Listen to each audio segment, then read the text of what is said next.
Ma'am, parang wala po ata sa lesson natin yung number 5. Ay, wala ba? O sige, bonus na lang yan. Thank you, ma'am.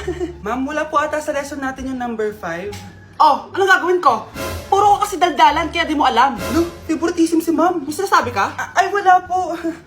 A few moments later. So, ganun lang siya kadali.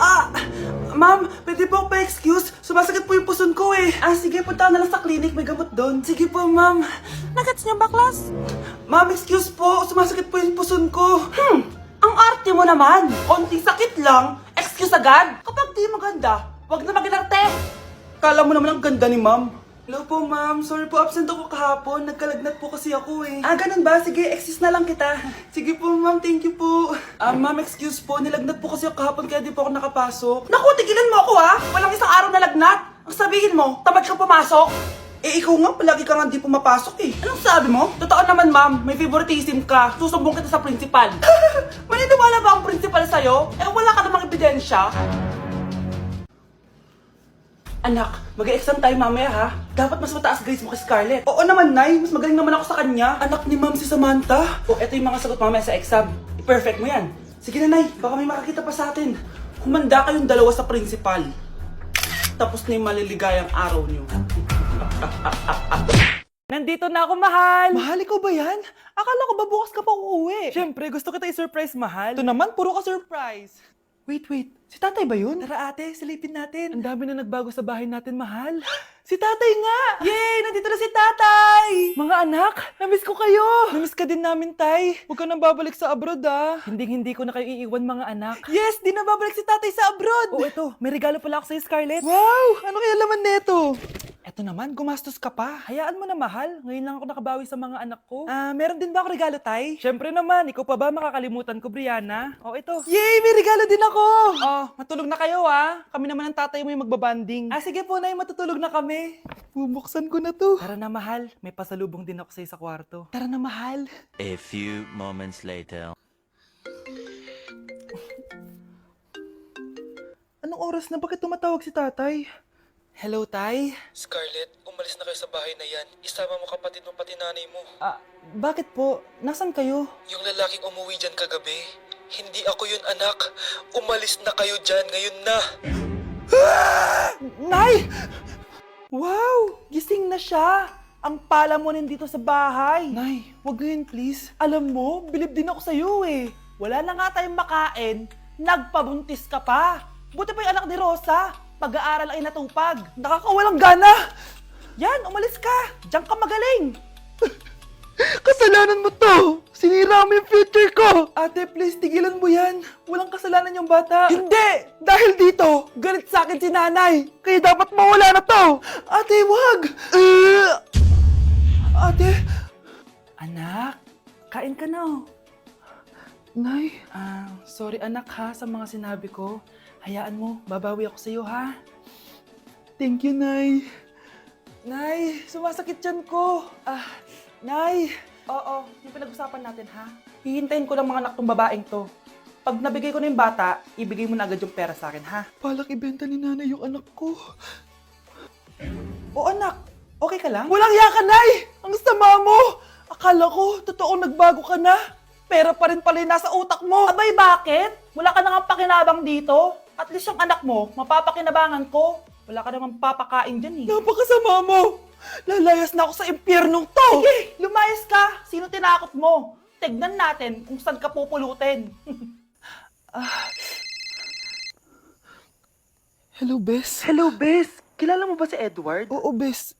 Siya yung ama ng dinadala ko. Mayaman pala sila, Bes. Gusto kanyang makita kasi gusto niyang panagutan yung baby mo. Talaga? Oo, Bes! Ito na yun, Bes. Bes, hindi mo na kailangan magtiis na nanay mo. Hindi pwedeng anak ko lang ang makikinabang sa yaman ng lalaking yun. Dapat ako din. Anak, magpagaling ka lang ha. Nay, ayoko na dito sa ospital. Ang daming may sakit. Kailangan mo nang gumaling, Scarlett. Para makapag-date na tayo ulit. Oo, babe. Magpapagaling ako. Hello. Kamusta na po siya? Doc. Okay naman po siya. Pwede na po ba kami lumabas ng hospital? May bad news ako sa inyo. Nay, bad news daw. Hindi naging maganda yung mga resulta ni Scarlett. 3 araw na lang siyang mabubuhay. Hindi pwede. Ayoko! Ha? Mamamatay na ako! Huwag mo sabihin yan, Scarlett. Magpapakasal pa tayo, di ba? Magkakaanak pa tayo, di ba? Hindi ka mamamatay, anak. Gagawan ko ng paraan. Hindi pwede mamatay anak ko. Hindi pwede mamatay anak ko. Tita, una na po muna ako. Gabi na rin po eh. Sige po. Wala na akong choice. Kailangan kong gawin to. Para sa'yo, anak. O anak, kainin mo muna to para gumaling ka na. Ah, sige po, Nay. Sarap. Kain ka lang, anak, ha? Ah, hello. Kamusta siya? Ah, Dok, parang lumakas ako ngayon. Talaga, anak? Malakas ka na? May good news ako sa inyo. Naging okay lahat ng results ni Scarlett. Grabe, parang himala. Pwede na kayong lumabas dito sa ospital. Makakalabas na tayo ng ospital, Nay! Oo, anak! Gagawin ko lahat para sa'yo, anak. Sa wakas, nakauwi na din tayo, Nay. Namiss ko tong bahay natin. At dahil dyan, pagluluto kita ng paborito mong ulam, anak, para di ka na magkasakit. Grabe, ang sarap naman neto, Nay. Parang kakaiba yung karne neto, pero ang sarap. Kain ka lang, ha? Teka, Nay. Dumating po ba yung boyfriend ko? Ah, nandito siya, anak. Totoo, Nay? Nasaan siya? Babe? Ayan siya. Kinakain mo.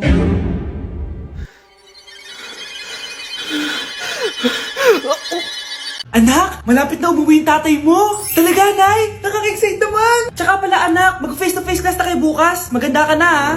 Face-to-face? Paano ko sasabihin kay nanay na buntis ako? A few moments later. Kain ka lang, anak, ha? Ah, sige po, Nay.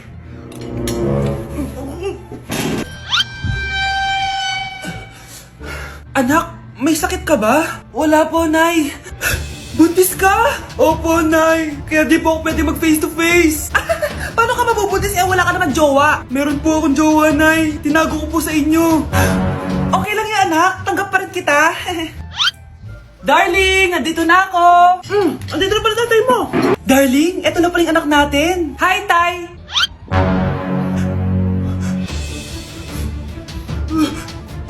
May problema ba?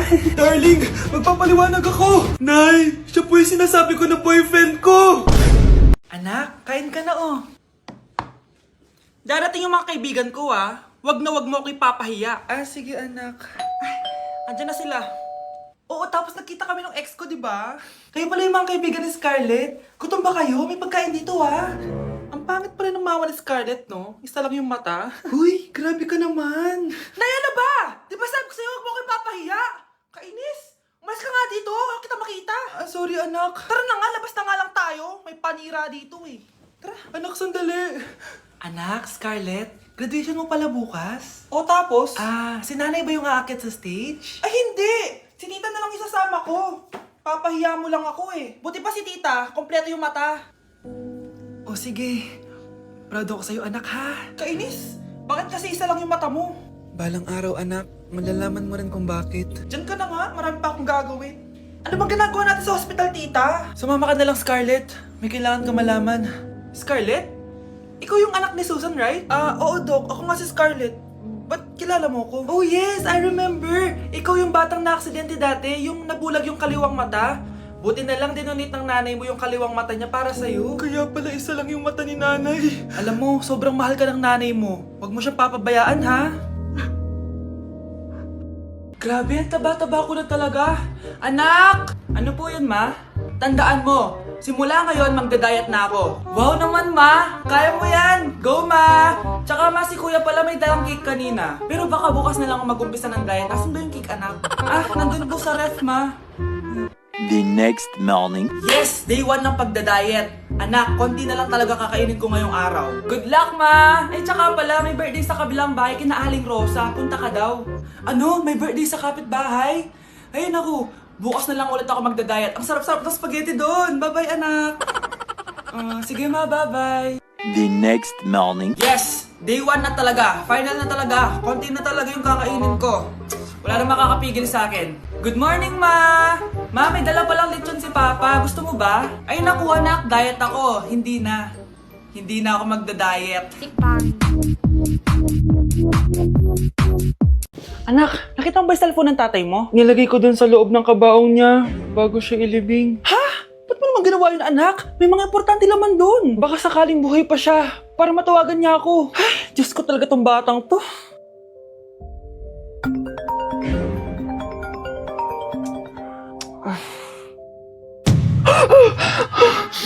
Patawag si tatay. Nay, kailangan natin pumunta sa sementeryo. Tumawag sa akin si tatay. Anak, pwede ba? Wala akong oras makipagbiruan sa'yo. Marami pa ako tatapusin trabaho. Pero nay, Pag di ka pa tumigil, kukunin ko yung cellphone mo. tay, sumagot ka. Alam kong buhay ka. Sa lahat ng pwede kong makita, ikaw pa talaga. Jessica, tinatawagan ko lang tatay ko. Nababaliw ko na talaga, no? Patay na tatay mo, di ba? Baliw. Hindi, buhay siya. Ito tandaan mo. Kapag hindi ka pa tumigil sa kabaliwan mo, susunod ka na sa tatay mo. Sinabihan akong baliw ni Jessica tapos sinaktan niya ako. Totoo naman, di ba? Nabuhay ka. Anak, nabalitaan mo na ba? Ha? Ang alin, Nay? Patay na si Jessica. Natagpuan siyang walang buhay dyan sa may ilog. Ano? Ay, Diyos ko, kawawang bata. Tay, sumagot ka na please. Ikaw! Ikaw ang pumatay sa anak ko! Ano? Eh siya nga to ng away sa akin eh. Ikaw ang huli niyang kasama. Tandaan mo to. Isusunod kita sa tatay mo. Tay, hindi ko na alam gagawin ko. Sinisisi ako ng nanay ni Jessica sa pagkamatay ng anak niya. Natatakot ako. Anak, yung nanay ni Jessica. Oh, bakit, Nay? Pinatay daw. Binitin sa may puno. Ano? Nakakatakot na dito sa barangay natin, anak. Sinong pumapatay sa kanila? Nay, may tao. Sino po sila? Magandang araw po. Ako po si Detective Jason. Ako ang may hawak sa investigation case sa pagkamatay ni Cheska at ng kanyang nanay. Bakit kayo nandito? Dahil dito.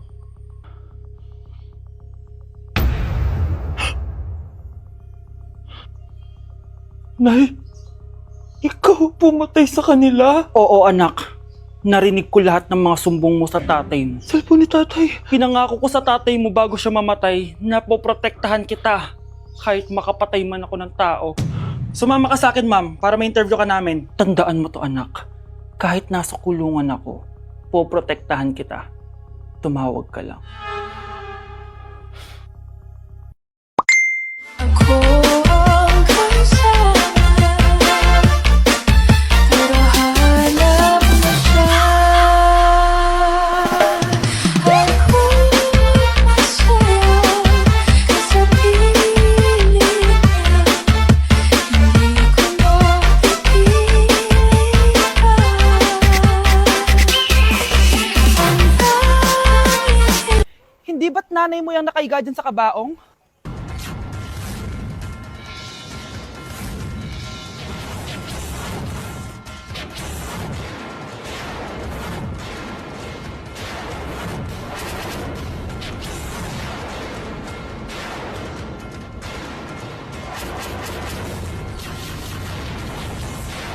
Bagsak ako. Lagot ako neto sa nanay ko. Bakit 3/50 lang to? Bagsak ka din, Bes? Oo. Bagsak tayong dalawa? Ba't parang masaya ka pa? Okay na ako. Akala ko kasi ako lang bagsak eh. Tsaka papel lang naman to. Okay na din pala ako. BFF goals talaga tayo. Yes! Tara na nga sa kantin, Bes. May chichika pa ako sa'yo. Breaking news! Mag-end of the world na! Ulit! Mag-end of the world na naman! Mga anak! Gawin niyo na lahat ng gusto niyong gawin! Mamamatay na ako! Aamin ako sa crush ko! Hello, Michael! Total, mamamatay na rin naman ako!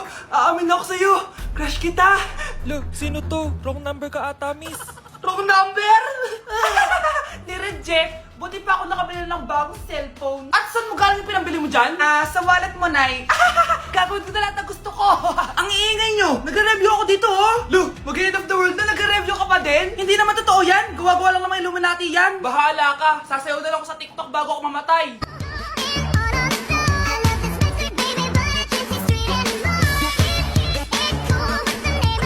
A few moments later. Gusto ko na makita si Lord!